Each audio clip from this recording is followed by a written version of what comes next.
limpahan puji kehadirat Allah Subhanahu wa ta'ala yang telah membukakan pintu-pintu hidayahnya dan pintu-pintu taufiknya kepada kita sekalian, hingga kita berkumpul di tempat yang mulia dan agung, perkumpulan yang mulia yang agung, perkumpulan yang terikat, perkumpulan yang terikat sanadnya, yang terikat mata rantainya hingga Nabi Muhammad sallallahu alaihi wasallam. Perkumpulan yang dimulai kegiatannya, yang dimulai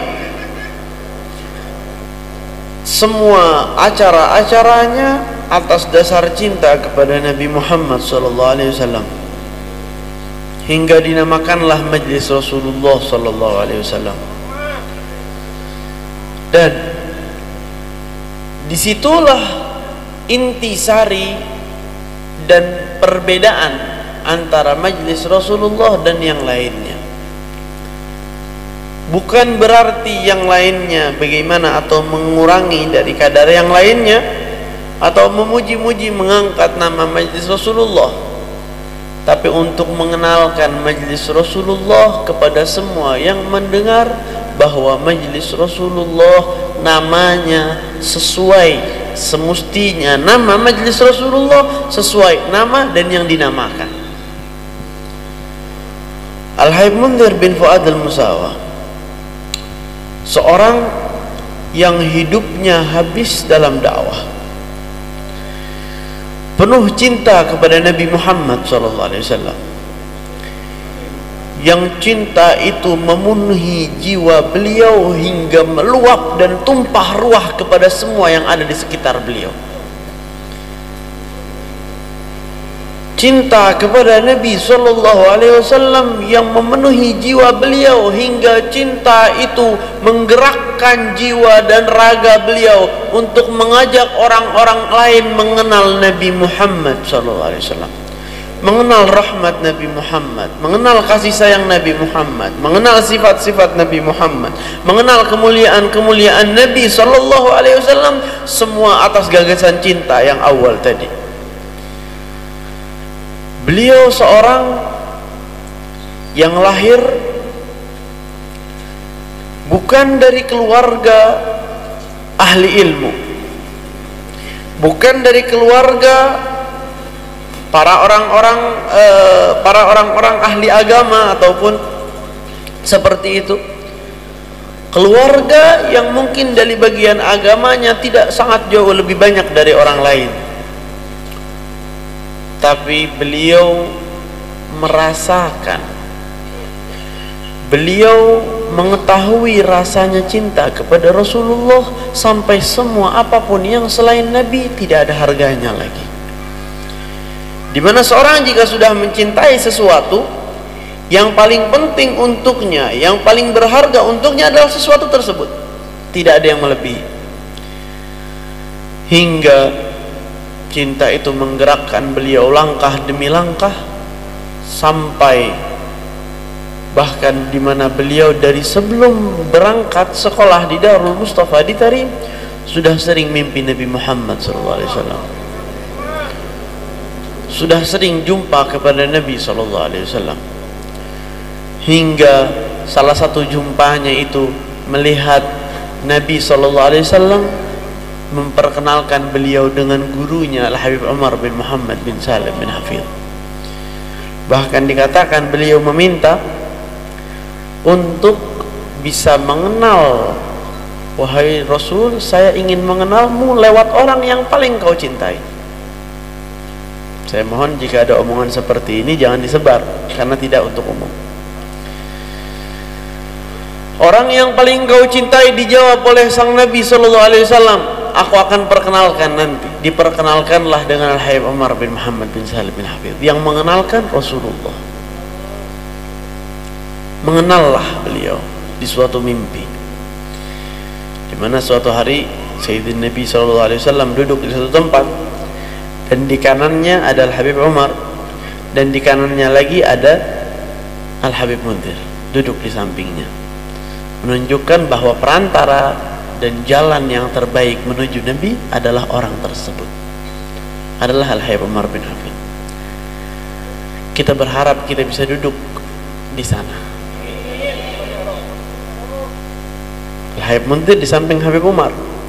Kita berharap kita di samping beliau. Kita tidak pantas, amal kita, dosa kita tidak pantas, tapi kedermawanan Allah pantas untuk memberi. Allah lebih mulia. Allah subhanahu wa ta'ala malu jika ada hambanya yang meminta dan berdoa setelah itu tidak diterima doanya. Allah malu. Tangan yang terangkat meminta kepada Allah tidak akan kembali tanpa apa-apa. Allah tidak akan mengembalikan seperti itu. Allah jauh lebih dermawan. Jika kita pergi ke orang yang kaya, kita meminta sesuatu kepadanya dengan cara, dengan merendahkan hati, berusaha meminta dengan berbagai cara, pasti ia akan memberikan. Bagaimana jika kita meminta kepada yang maha kaya, Allah subhanahu wa ta'ala? Dan seperti itu berjalan hidup beliau, hingga beliau bisa mengenal, bertemu dengan Al-Habib Umar, dan dibawa oleh Al-Habib Umar menuju meneruskan pelajaran di kota Tarim, Hadramaut, di mana pelajaran beliau di sana dan keberadaan beliau di sana sudah penuh dengan berbagai macam contoh untuk kita dan untuk orang-orang yang lainnya. Bahkan saya diceritakan oleh salah satu rekan-rekan beliau, saya diceritakan oleh salah satu kerabat saya, dia mendapatkan cerita dari Habib Munzir secara langsung. Pada saat beliau pergi ke kota Al-Madinah Al-Munawwarah dan bertemu dengan Al-Habib Zain bin Sumaid, salah satu guru besar di sana, salah satu orang yang paling alim, salah satu guru dari guru-guru kita, guru dari Habib Umar bin Muhammad bin Salim bin Hafid. Bertemu dan menangis dengan kerasnya. Sampai Al-Habib Zain bingung, kamu ini kenapa? Apa ada orang tuanya meninggal? Apa yang terjadi? Dijawab oleh Al-Habib Munzir, sudah beberapa hari, sudah kurang lebih 2 atau 3 malam saya belum mimpi Nabi SAW. Apa dosa saya sampai saya diharamkan mata saya memandang kepada wajah Nabi selama 2 dan 3 hari ini? Mimpi itu ia memang tidak zahir. Beberapa kelompok suka punya masalah dengan mimpi. Oh, itu mimpi, itu mimpi. Ketahui mimpi orang kepada Nabi kabar gembira untuknya. Dikatakan oleh Imam Ibn Sirin, siapapun yang mimpi Nabi diwajibkan syafaat Nabi kepadanya. Siapapun yang mimpi Nabi tidak akan disentuh oleh api neraka. Ini Nabi Muhammad SAW. Mimpi Nabi tidak ada apa-apanya dibanding cinta kepada Nabi Muhammad. Dan cinta kepada Nabi Muhammad tidak ada apa-apanya dibanding cinta dari Nabi Muhammad SAW. Setelah itu beliau belajar, meneruskan pelajarannya di kota Tarim sambil membawa semangat untuk berdakwah, hingga kembali dengan perintah gurunya ke negerinya tercinta Indonesia. Memulai merintis dakwah sama sekali tidak mudah. Jika kita merasa kesulitan, bagaimana beliau? Beliau memulai dari nol, dari tidak ada apa-apa. Memulai dakwah itu dengan pergi ke rumah-rumah, mengetuk rumah-rumah, mengajak orang-orang untuk mengenal Nabi SAW, menyebarkan Maulid Ad-Diyaul Lami' yang kita bacakan ini. Pada saat itu belum ada yang membaca sama sekali di Indonesia. Beliau yang pertama menerjemahkan kitab Maulid tersebut, dan ada cerita yang cukup. Habib, fadl Habib, fadl. Ahlan wa sahlan Habib Ali.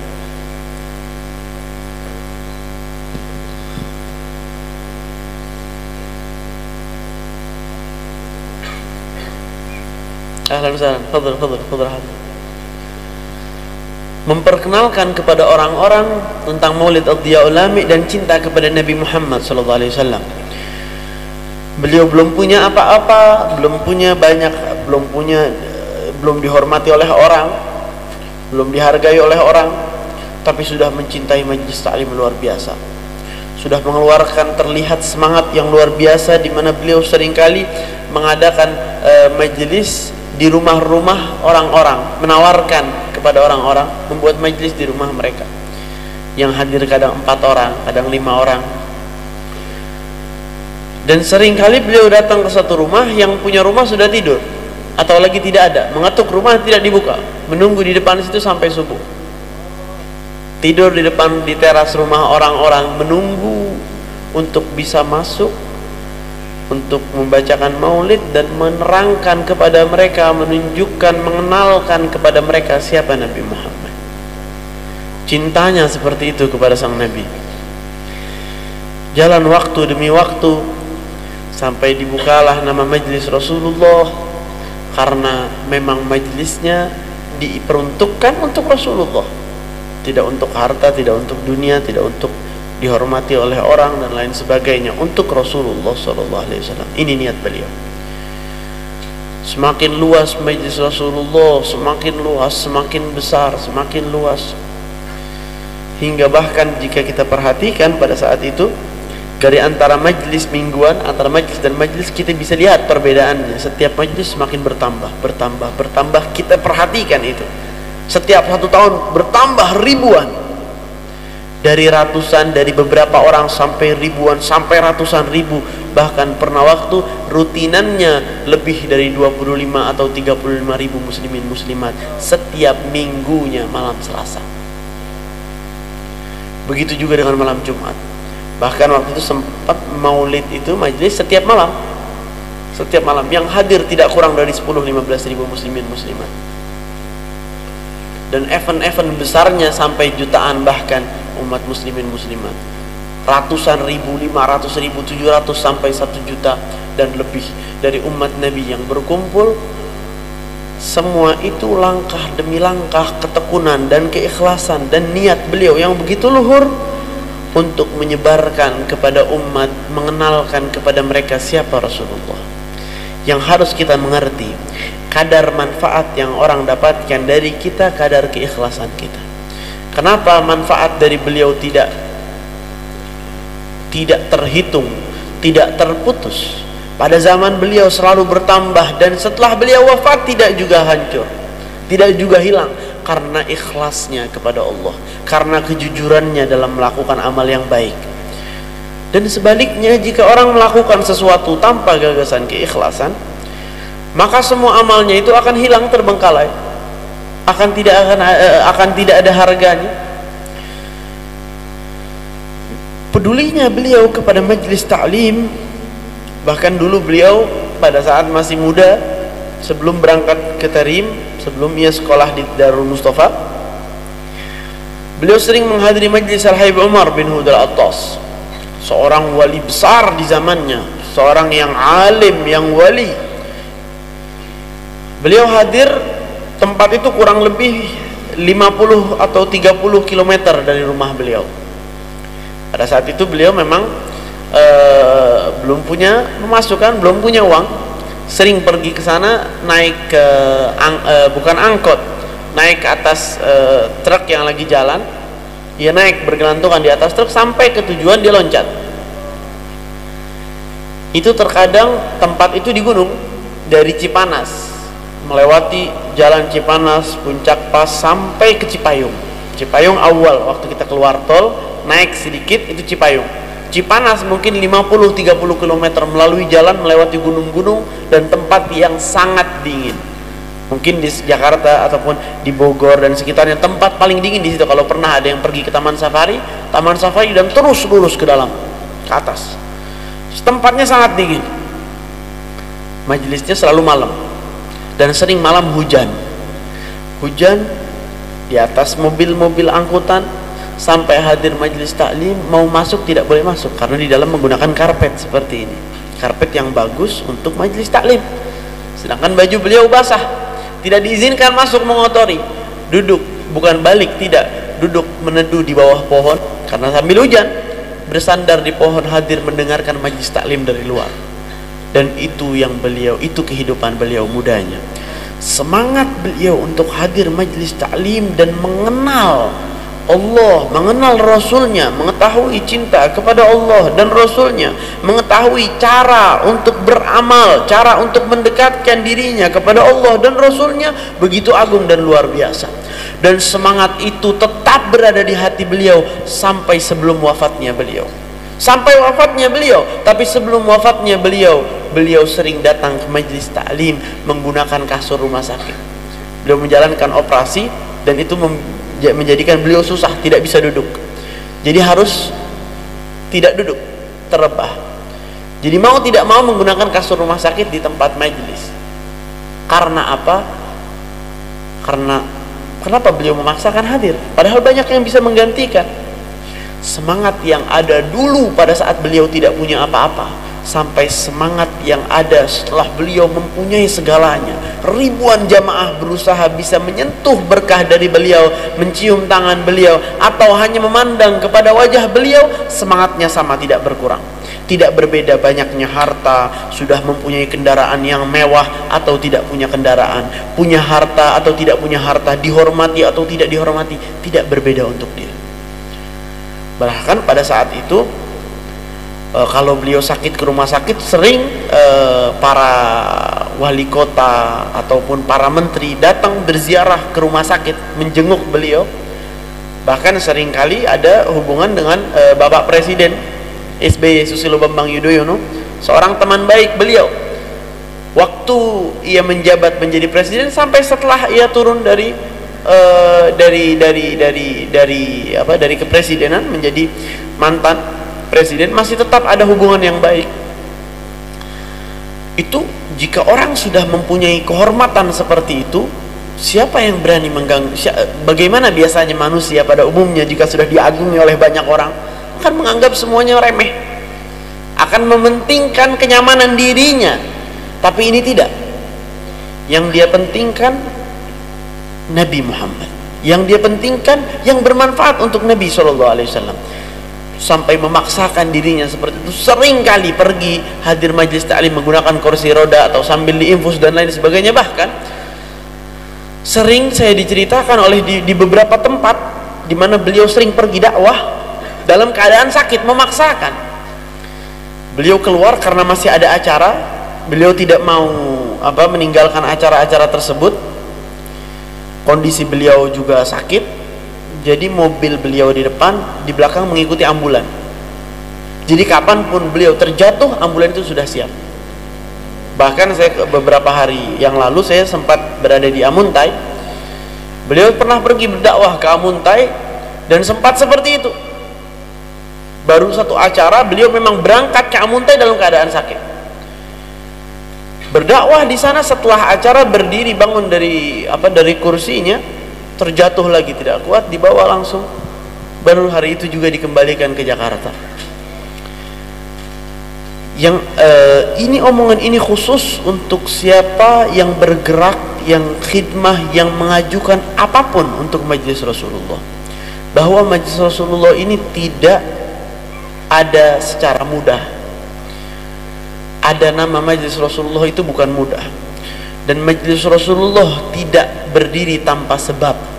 Ada sebab di balik itu semua, yang itu juga sebab yang begitu kuat, yang begitu besar. Sebabnya mengenalkan orang-orang tentang Nabi Muhammad.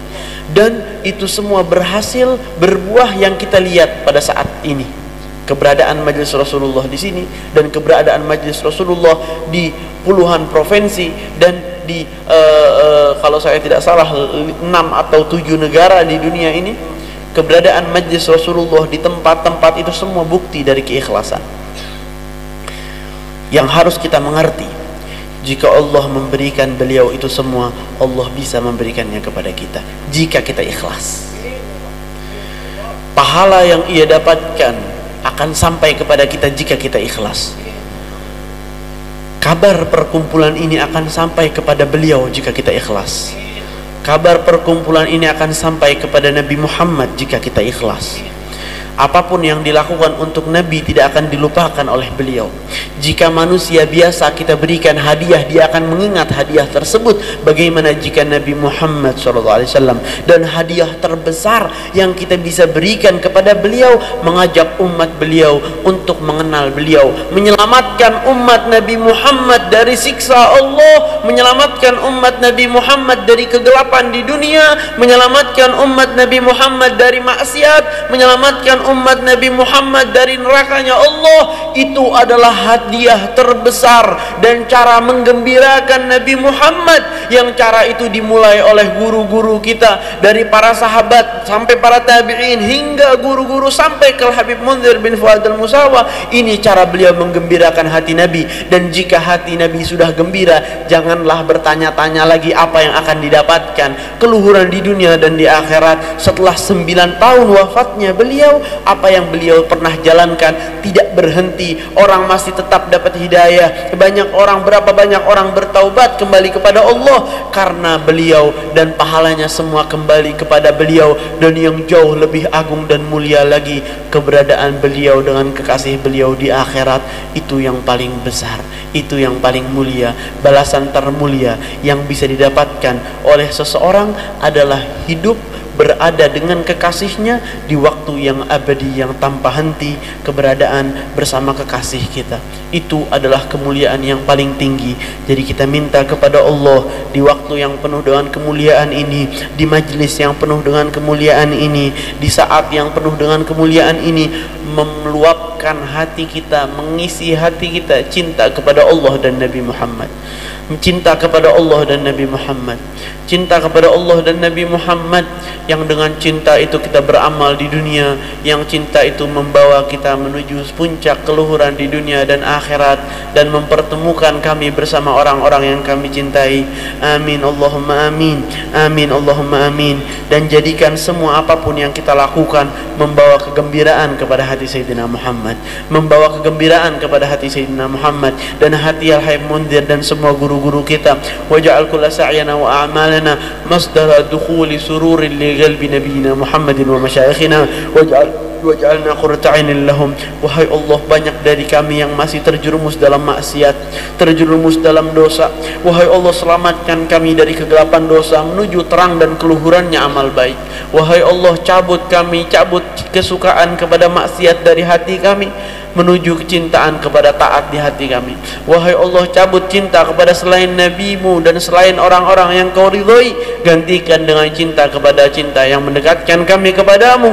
Wahai Allah, dari kerabat kami, dari umat Nabi SAW yang masih belum mengenal ibadah, masih belum mengetahui kasih sayang Nabi kepada mereka, masih belum mengetahui kemuliaan cinta kepada Nabi SAW. Wahai Allah, demi waktu yang mulia ini, saat yang mulia ini, dan demi kemuliaan Nabi-Mu di sisi-Mu, wahai Allah, cabut hal keburukan semua dari mereka. Beri mereka hidayah, beri hidayah untuk umat Nabi-Mu Muhammad, beri hidayah untuk umat Nabi-Mu Muhammad, beri hidayah untuk umat Nabi-Mu Muhammad, dan juga untuk kita, keluarga kita, kerabat kita, orang tua kita yang sudah wafat. Ampuni dosa mereka, masukkan mereka di kelompok yang mulia, sampaikan kepada mereka kabar-kabar perkumpulan ini yang membuat mereka bangga dan gembira di sana. Wahai Allah, dan juga dari mereka yang masih tersiksa karena amal-amal buruknya, wahai Allah, ampuni semua dosa-dosa mereka itu, gantikan menjadi pahala. Wahai Allah, yang dari mereka masih tersiksa, ganti dengan amal, ganti siksaan itu, angkat siksaan dari mereka dan gantikan menjadi rahmat, menjadi keindahan dan kenikmatan yang mereka rasakan. Wahai Allah, kita meminta kepadamu untuk saat kembalinya kami kepada sisi-Mu, jangan kecewakan kami di akhirat, jangan kecewakan kami di akhirat, jangan pisahkan kami dan Nabi Muhammad di akhirat, jangan pisahkan kami dengan junjungan kami di akhirat, jangan pisahkan kami dengannya di akhirat, dan di dunia jangan pisahkan kami dan sunnahnya, jangan pisahkan kami dari amalnya, jangan pisahkan hati kami dari cintanya, jangan pisahkan kami dari sifat mentauladani Nabi Muhammad. Anak-anak kami jadikan idola mereka Nabi Muhammad, putri-putri kami jadikan idola mereka Nabi Muhammad, dan keluarga kami semua dan umat Nabi Muhammad jadikan idola mereka Nabi Muhammad SAW. عليها نحيا وعليها نموت وعليها نبعث، وإن شاء الله تعالى من الآمنين، وصف القلوب ونور البواطن وادفع الشرور وجميع الخطوب ما لا يرضيك يا أكرم الأكرمين يا أرحم الراحمين. وأن الحمد لله رب العالمين، والسلام عليكم ورحمة الله وبركاته.